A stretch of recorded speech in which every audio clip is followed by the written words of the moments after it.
Olá! Hoje a gente vai mergulhar numa ideia que, olha, ela desafia praticamente tudo que nos ensinaram sobre generosidade. Já parou para pensar que, para realmente ter alguma coisa, para ter de verdade, o único jeito fosse dar essa coisa? Pois é exatamente essa perspectiva radical que a gente vai desvendar hoje, com base no manual de professores de Um Curso em Milagres. Vamos entender direitinho como isso funciona. Antes de mais nada, vale uma pausa para a gente se perguntar o que é generosidade para cada um de nós. Provavelmente a primeira coisa que vem à cabeça é dar algo, né? Talvez até abrir mão de alguma coisa importante, um sacrifício. Mas e se essa for só uma parte bem pequena da história? Ou quem sabe, uma história contada de um jeito totalmente diferente? A lógica do mundo, aquela que a gente aprende no dia a dia, é bem direta, quase matemática. Ser generoso é uma conta de subtração. Se eu tenho algo e dou para alguém, eu fico com menos. Simples assim. É uma equação de perda, mesmo que seja uma perda voluntária, um sacrifício pelo bem de outra pessoa. Só que é exatamente aqui que a nossa análise de hoje vira o jogo completamente. Então se prepara, porque o que vem agora é uma reversão total de pensamento, uma virada de 180 graus nessa lógica que parece tão óbvia. Olha só o contraste. Que coisa maluca. De um lado, o pensamento comum. Para ter, a gente precisa guardar, acumular, proteger. É a mentalidade da escassez. Do outro lado, uma afirmação que parece um paradoxo. A única forma de verdadeiramente possuir algo é dando. A posse real não vem de reter, mas de compartilhar. Eu sei, chega a dar um nó na cabeça, uma ideia tão estranha para o nosso jeito de pensar que foi treinada a vida inteira na base do ganho e da perda. A crença de que para possuir algo é preciso agarrá-lo com unhas e dentes, ela é completamente virada de cabeça para baixo aqui. Ok, mas como é que essa lógica se sustenta? Para a gente entender de verdade, a gente precisa olhar para os fundamentos, para os pilares que seguram essa forma tão diferente de enxergar o mundo e tudo que a gente tem.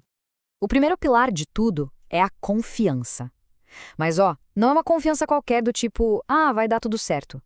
É uma convicção profunda, uma certeza de que as coisas que realmente têm valor são infinitas. Elas não acabam e não podem ser tiradas de nós. E se não existe escassez de verdade, o medo de dar e ficar sem, ele simplesmente perde o sentido, se dissolve. A generosidade, então, brota dessa certeza na abundância. E o segundo pilar, nossa, esse aqui mexe com a nossa definição de valor. A gente pode esquecer a ideia de exclusividade. Nessa nova perspectiva, o verdadeiro valor de qualquer coisa é medido pela capacidade que ela tem de ser compartilhada. Pensa bem nisso. Se uma coisa não pode ser dada, se não pode ser estendida a todo mundo, então, para essa lógica, ela simplesmente não tem valor real. E essa citação, ela é forte, né? É quase um soco no estômago da lógica do ego. Ir atrás de algo que só uma pessoa pode ter é, na verdade, ir atrás de algo que não tem valor nenhum. É como se a pessoa estivesse buscando a garantia da própria perda. Porque aquilo que é exclusivo, que é limitado, por definição, nunca pode ser eterno. E isso tudo nos leva para a próxima grande surpresa. A verdadeira motivação por trás desse tipo de generosidade. Não se trata de ser bonzinho, não é altruísmo como a gente costuma pensar. É algo que a nossa fonte chama de interesse próprio divino. Peraí, como assim? Parece uma contradição gigante, não é? Generosidade e interesse próprio, na mesma frase? Pois é, mas aqui o segredo é entender de qual eu a gente está falando.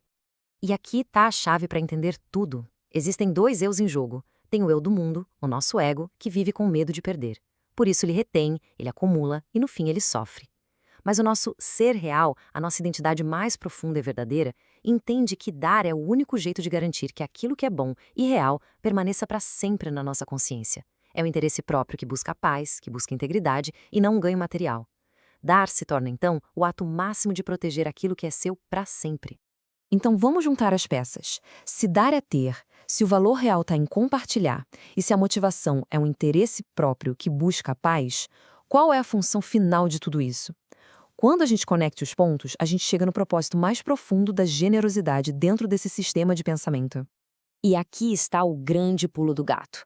A generosidade, nessa visão, não é um ato de caridade para os outros, não em primeiro lugar.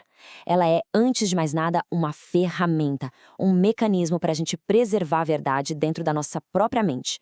É a forma que a gente tem de se manter consciente da abundância, de se lembrar o tempo todo do que é real e eterno. Então, para resumir a ópera, o que a gente aprende? Primeiro, dar é ganhar.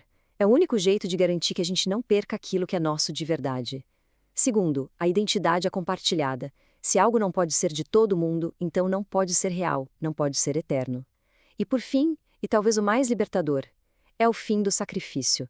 A ideia de sacrifício nem faz sentido num universo onde a abundância é infinita.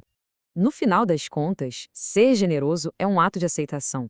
É aceitar uma realidade de abundância que, olha que incrível, ela se expande mais e mais quanto mais a gente a compartilha. Não existe perda, só existe um ganho contínuo, para todo mundo. O que nos deixa com essa pergunta final, uma reflexão que amarra toda essa nossa conversa. E se, contra toda a lógica que nos ensinaram, a única maneira de garantir a posse eterna de qualquer coisa de valor fosse, na verdade, estendê-la, dar lar a todos, sem nenhuma exceção?